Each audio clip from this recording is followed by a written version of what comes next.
Cheryl Parsons. I'm a registered nurse and a licensed nursing home administrator, and I've taught CNAs for many, many years.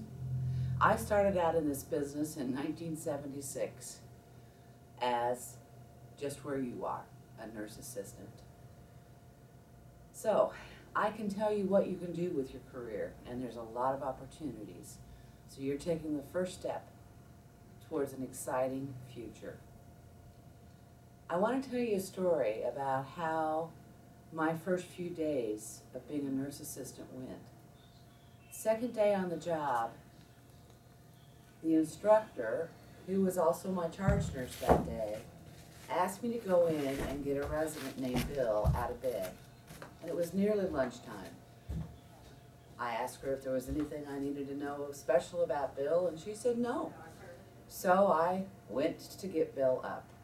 I had seen other residents being helped to their chairs, and seemingly they were lifeless and not responding too much. So I really didn't think much about it when Bill didn't say anything when I told him what I was going to do. Bill didn't help me move him to his chair. I had to prop him up with pillows because Bill didn't sit up. I then went about my business, and the charge nurse said, "Cheryl, where's Bill?" I said, "He's in his room." She said, "Well, you know, he loves to visit with the other residents. Why don't we go ahead and bring him out to the dining room?" I said, "Well, that's funny. He never said a word to me." "Oh," she said, "that wouldn't be Bill at all. We need to check on him." You've probably guessed, or if you haven't, Bill was dead. Yes, I had gotten a dead man out of bed and put him in his chair. Propped him up. He looked very nice. I was terrified. I didn't know whether I heard him.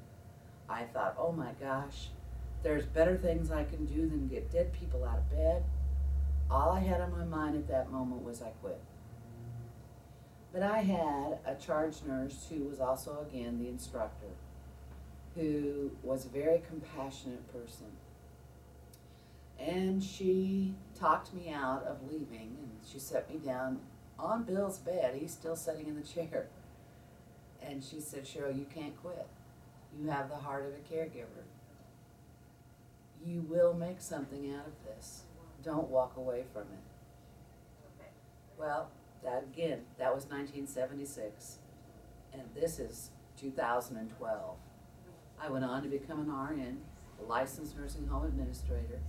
I've written some books on long-term care, published many, many programs on long-term care, and I do a lot of speaking.